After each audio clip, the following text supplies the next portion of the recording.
Welcome to Daily Current Affair. Today is 14th of September 2022. The first question is, which state launched Resident Safety and Security Portal?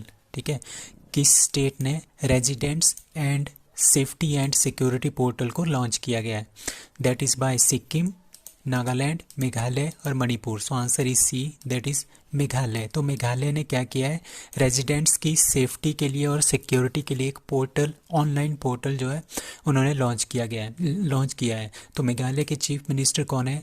Conrad के सांगमा. ठीक है, उन्होंने ये launch किया है online portal of the Meghalaya's resident safety and security act, that is MRSSA. ये काफ़ी important question होने वाला है. नाउ द ऑनलाइन पोर्टल किस लिए है? Will be beneficial for monitoring and better implementation of services and programs introduce by the government. So जो government अपने क्या करेंगे, सर्विसेज और अपने प्रोग्राम्स वगैरह बहुत सारे लॉन्च करते हैं, ठीक है, उनको मॉनिटर करेंगे, उनको देखेंगे कि वो अच्छी तरह से इम्प्लीमेंट हो रहे हैं या नहीं हो रहे हैं. ठीक है, ऑल्सो ये क्या देखेंगे, ठीक है, एक बात तो होगी कि ये देखेंगे, उनको मॉनिटर करेंगे जो भी वहाँ की सर्विसेज हैं, जो भी वहाँ की प्रोग्राम्स हैं उस स्टेट के. ठीक है, एक दूसरा ये हेल्थ केयर सेक्टर को भी देखेंगे, जो क्रिटिकल केसेस है काफ़ी ज़्यादा, ठीक है, उनको भी देखेंगे. ठीक है, और तीसरा काम क्या होगा, इनको 6,000 लोगों को, 6,000 जो विलेजेस हैं पूरे स्टेट में, उनको इसके थ्रू क्या करेंगे, कनेक्ट करेंगे. तो इसके 3 मेन काम है. नंबर 1, सर्विसेज और जो प्रोग्राम्स है सरकार के, वो उनको मॉनिटर करना उनकी बेटर इम्प्लीमेंटेशन के लिए. दूसरा, हेल्थ केयर और क्रिटिकल एरियाज़ में जो हेल्थ केयर सेक्टर है उसको बढ़ावा देना, और 6,000 प्लस लोगों को इस ऑनलाइन सिस्टम के साथ जोड़ना. तो कुछ और बातें अब मेघालय से related. Now living root bridge, ये काफ़ी इंपॉर्टेंट क्वेश्चन बनेगा इससे. ये मेघालय में है, इसको नॉमिनेट किया गया है, इंडिया ने इसको नॉमिनेट किया है यूनेस्को के लिए, ताकि यूनेस्को हेरिटेज में इसको ऐड किया जाए. अभी इसको ऐड नहीं किया गया है, ये इंडिया ने इसको नॉमिनेट किया. एक लिविंग रूट ब्रिज और एक garba dance of Gujarat. Now Sampriti exercise जो हुई थी between India and Bangladesh, that was held in Meghalaya. Nokrek biosphere reserve, ये बायोस्फीयर रिजर्व है मेघालय का, गारो हिल्स में ये लोकेटेड है. और यहाँ पे सबसे मेन होती है जायंट फ्लाइंग स्क्वेयर्स. ठीक है, ये सबसे मेन यहाँ का जो भी बायोस्फीयर रिजर्व का मेन हैबिटेंट है. Now Balphakram national park and Nokrek national park, ये दोनों नेशनल पार्क, 2 ही नेशनल पार्क है मेघालय में, ये दोनों कहाँ पे है, मेघालय के अंदर. Now world dairy summit 2022 organized by international dairy federation. ठीक है, इंटरनेशनल डेयरी फेडरेशन ने क्या समिट किया है, वर्ल्ड डेयरी समिट 2022 ऑर्गेनाइज किया है. और कहाँ पे किया है, दैट इज़ मुंबई, लखनऊ, अहमदाबाद और greater Noida. So answer is D, that is greater Noida में इसको क्या किया है, इन्होंने ऑर्गेनाइज किया है. ठीक है, तो world dairy summit, prime minister Narendra Modi ने इसका इनॉग्रेशन किया था. ठीक है, और कहाँ पे हुआ है, that is in greater Noida में ये हुआ है. नाउ इंडिया, अब कुछ और बातें हैं, like milk production. India is the world's largest milk producer. ठीक है, मतलब कि टोटल पूरे कंट्री में, पूरे वर्ल्ड में जितना मिल्क प्रोड्यूस होता है उसका 30% तो अकेला इंडिया ही प्रोड्यूस करता है.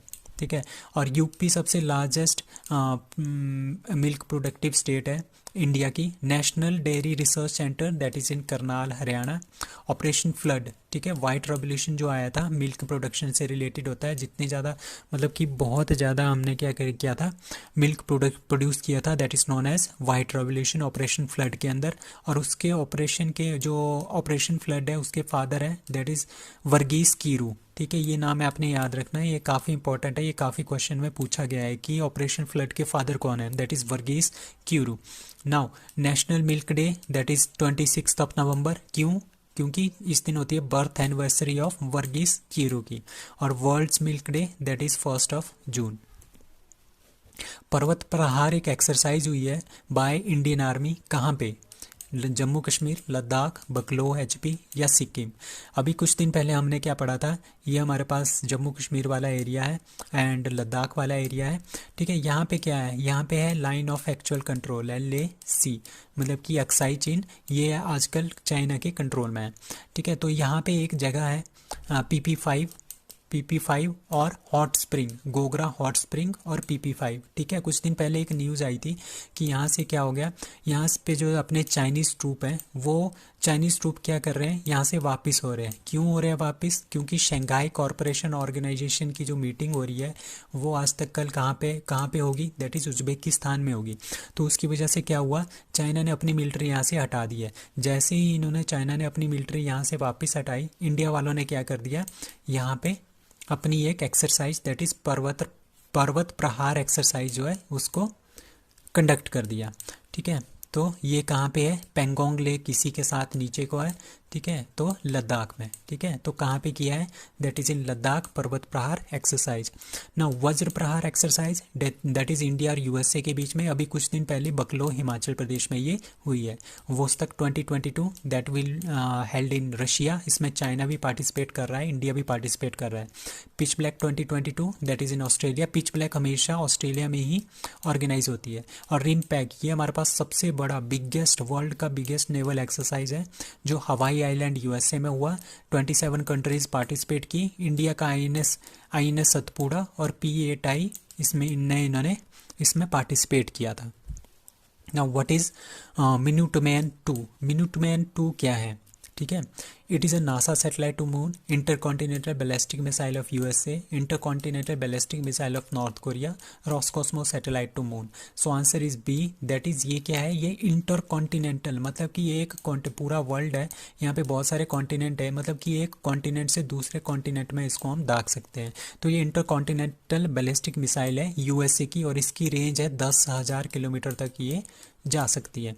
ठीक है, तो यूएस की एयरफोर्स ने इसको क्या किया है, सक्सेसफुली टेस्ट किया है। ठीक है, मिनुटमैन ठीक है, मिनुटमैन मिसाइल।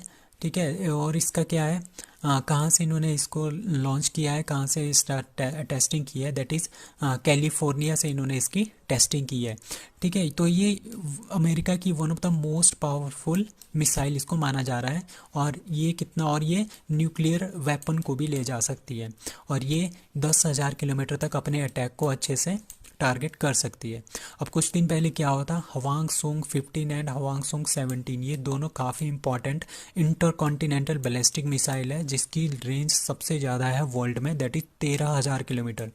ठीक है, और ये किसने डेवलप की है, नॉर्थ कोरिया। ठीक है, पागल सुल्तान जहाँ पे है तो उन्होंने इसको लॉन्च किया है। अब Kheibar buster missile that is a missile of Iran. Sarmat is the Russian intercontinental ballistic missile that is Sarmat, इन्होंने भी इसका लॉन्च किया गया है। ठीक है, hypersonic nuclear weapon delivery system क्या कौन है, दैट इज़ रशिया का, दैट इज़ अवनगार्ड। ये हमारे पास रशिया का hypersonic nuclear weapon delivery system है, मतलब कि न्यूक्लियर वेपन को ये डिलीवर करेगा with hypersonic speed. Hypersonic speed मतलब कि 5 मैक से इसकी स्पीड क्या होगी, ज़्यादा होगी। 5 मैक मतलब जितनी स्पीड हमारे पास साउंड की होगी, ठीक है, साउंड की स्पीड की 5 गुना ज़्यादा स्पीड से ये दौड़ेगा और न्यूक्लियर वेपन को डिलीवर करेगा, दैट इज़ अवनगार्ड। ये किसका है, रशिया का।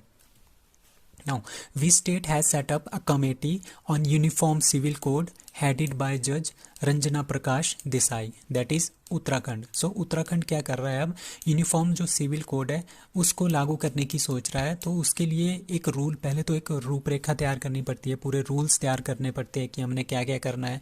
तो उसके लिए एक कमेटी बनाई है जिसके हेड है दैट इज़ रंजना प्रकाश देसाई जी।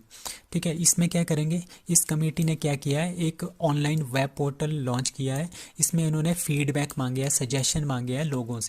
ठीक है, तो लोग वहाँ पे क्या कर सकते हैं, लॉगिन कर सकते हैं और अपनी सजेशन और फीडबैक्स और ग्रीवेंस जो कंप्लेंट्स वगैरह है सब कुछ वहाँ पे दे सकते हैं। उसके बेस पे ये वो एक रूल बनाएंगे।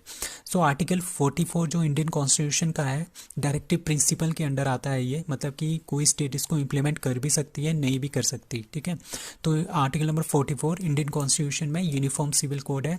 इसके अकॉर्डिंगली मेन 4 चीज़ें होती है, जैसे मैरिज, जो हमारे पास मैरिज है, शादी है, वो किस तरह से होंगी। ठीक है, आज आजकल क्या होता है, हिंदू के ये जो ये 4 रूल है ये अलग होंगे, मुस्लिम के ये 4 रूल अलग होंगे, क्रिश्चियन के ये 4 रूल अलग से होंगे, ठीक है, सबके अपने अलग अलग से ही रूल होते हैं। बट जब ये यूनिफॉर्म सिविल कोड, तो जब ये यूनिफॉर्म सिविल कोड जो है जब ये लागू हो जाएगा तो इसमें क्या होगा, इसमें जितने भी हिंदू हैं, मुस्लिम है, क्रिश्चियन है, जिस भी धर्म के हैं, जिस भी कास्ट के लोग हैं, उनके मैरिज के जो चीज़ें हैं, जो लॉज हैं, वो सेम रहेंगे सबके लिए। और डाइवोर्स के भी सेम होंगे, मतलब कि जो प्रोसीजर एक का होगा डाइवोर्स का, वो सभी का वही प्रोसीजर होगा डाइवोर्स का। और टेस्टामेंट का भी सेम प्रोसीजर होगा, मतलब कि वसीयत किस तरह से हमारे पास वसीयत आगे जाती है, ठीक है, जैसे बाप से बेटे, बेटे से आगे बेटे पे, तो इस तरह से जो जाती है। और अलग अलग धर्मों में ये अलग अलग होता है, बट इसके अकॉर्डिंग क्या होगा फिर पूरे इंडिया में ये सारा पूरे के पूरे स्टेट में ये सेम का सेम इसी तरह के सेम रूल सबके लिए लागू होंगे। अब अडॉप्टिंग चाइल्ड है, मतलब कि जो पेरेंट्स हैं और जो बच्चा है उसके बीच में 21 साल का गैप होना चाहिए, डिफरेंस होना चाहिए, एज डिफरेंस होना चाहिए। तो इस तरह के रूल्स जो हैं वो लागू हो जाएंगे पूरी की पूरी स्टेट के अंदर। इसको बोलते हैं यूनिफॉर्म सिविल कोड। तो इंडिया में ओनली गोवा ही ऐसी स्टेट है जहाँ पे ये यूनिफॉर्म सिविल कोड जो है लागू किया गया है। और ये इंडिया ने लागू नहीं किया है, ये किया है पोर्टुगीज़ ने। जब यहाँ पे पोर्चुगल्स थे 1961 तक, तब उन्होंने ये रूल वहाँ पे गोवा में इम्प्लीमेंट कर दिया था पहले ही, ठीक है। So prime minister Narendra Modi inaugurates the centre state science conclave in, कहाँ पे इन्होंने ये centre state science conclave inaugurate किया है, that is in Ahmedabad. So Ahmedabad में इन्होंने सेंटर स्टेट साइंस कॉन्क्लेव, मतलब इससे नाम से पता चल रहा है, centre government, state government, science conclave मतलब कि साइंस के क्षेत्र में एक दूसरे के कॉरपोरेशन करना, कोलैबोरेशन करना, ठीक है। तो इसमें क्या बोला गया है, गवर्नमेंट ने ऐसा बोला है कि इंडिया सिटीज़न को सेलिब्रेट करना चाहिए for the achievement of Indian scientist, ठीक है। और इसमें क्या होगा, सेंटर और स्टेट गवर्नमेंट का जो कोलैबोरेशन होगा, ठीक है, promoting the innovation, entrepreneurship and increase the innovation sector को भी इसमें इंक्रीज करना पड़ेगा।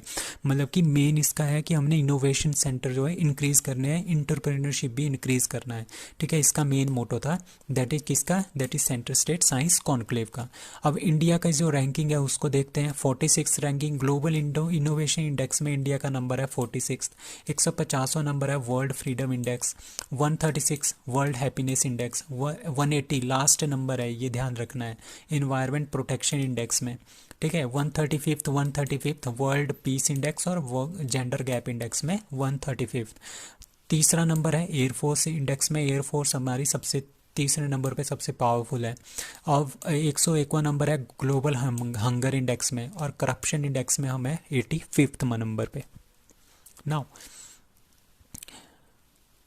क्विमिंग जिंग 50, ठीक है, Qiming Xing 50 is the name of first fully solar powered unmanned aerial vehicle. Unmanned aerial vehicle का मतलब होता है ड्रोन, ठीक है। ड्रोन्स होते हैं जिसके ऊपर जो है हमारे पास क्या होता है, लोग वगैरह नहीं जाते हैं, बट उसमें हम सामान वगैरह लेके जा सकते हैं, that is unmanned aerial vehicle, that is drone of which country. तो ये किस कंट्री का अनमैन्ड एरियल व्हीकल है जो कि फुली पूरा का पूरा पहली बार हुआ है कि पूरा का पूरा फुली सोलर पावर्ड है, ठीक है, that is Japan, South Korea, Philippines और China. So answer is D. तो चाइना ने क्या बनाया है, क्विमिंग जिंग 50 नाम का इन्होंने क्या बनाया है, एक ड्रोन बनाया है जो कि पूरी तरह से सोलर पावर का इस्तेमाल करेगा, ठीक है। और सोलर पावर का इस्तेमाल करेगा तो तो ये ऑब्वियस सी बात है कि ये बहुत महीनों तक जो है उड़ सकता है, क्योंकि इसको पावर की ज़रूरत नहीं होगी, पावर ये खुद ही ले लेगा फ्रॉम सन से।